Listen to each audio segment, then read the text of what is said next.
Pour le Qatar, c'est quoi ton opinion dessus? Toi, t'en parles pas mal dans le livre. Tu disais, il y a beaucoup de monde au bal des hypocrites qui a précédé la Coupe du Monde de 2022. Ah oui, toi tu parles du Qatar, le pays et l'organisation de la Coupe du Monde, hein, pas la gestion du PSG. Attends, on va en parler après aussi, mais tu dis à l'orchestre, Anne Hidalgo tenait la flûte avec brio. Bah en fait, du jour au lendemain, elle a décidé que le Qatar, c'était pas bien. Pendant des années, à partir du moment où elle est maire de Paris, elle vient au Parc des Princes, tout va bien, je bois le champagne avec Nasser, c'est formidable, je suis assis en tribune, je soutiens le PSG, et là, j'ai rien à dire. Et la Coupe du Monde au Qatar approche, et comme elle voit que l'opinion s'exprime beaucoup dans le sens d'une critique du Qatar, et il y a un mouvement de « il ne faut pas aller au Qatar parce que leurs valeurs ne sont pas les nôtres ». Là, d'un coup, le Qatar, ça devient le diable et je ne veux plus en entendre parler. Je trouve que ce revirement m'a un petit peu étonné. C'est pour ça qu'on en parle. Et sur la Coupe du Monde, c'est ce que j'ai toujours dit.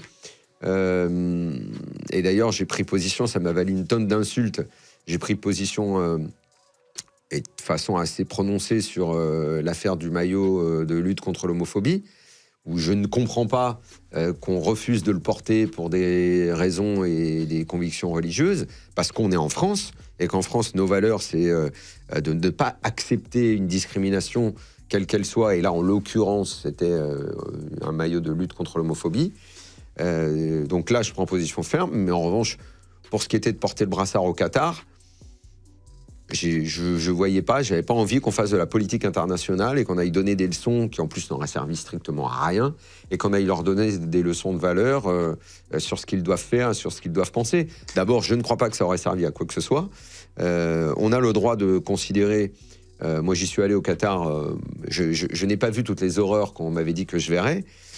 Néanmoins, il est clair qu'il y a beaucoup de valeurs dans ce pays que je partage pas. Je partage pas leur vision des droits humains.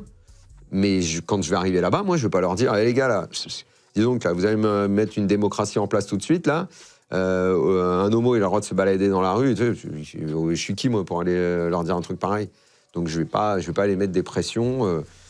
C'est quoi ton opinion personnelle sur l'arrivée du Qatar au PSG, toi? Bonne chose, pas bonne chose? Bah, au départ, c'est censé être une bonne chose. Hein. Le club est en perdition à ce moment-là. Il n'y a pas de repreneur, il n'y a plus d'argent, il n'y a plus rien. Ils ont créé une marque mondiale très forte. En termes de business, c'est une énorme réussite. En termes de sport, les premières années sont bonnes parce que les premières années ressemblent à une croissance, à quelque chose qui va finir par aboutir. Sauf qu'il y a un virage à la fin des années 2010, une mauvaise bascule. D'ailleurs, un petit peu symbolisé par 2020, l'année où ils vont quand même en finale de la Ligue des Champions. Ils auront attendu longtemps, hein, de 2011 à 2020, mais bon, voilà, le chemin a été tortueux. Et derrière ça s'écroule. Parce que la gestion, le management des hommes n'est pas bon, parce que le choix des hommes n'est pas bon. Et là, effectivement, depuis quelques années, on a l'impression que c'est plus du tout géré, quoi.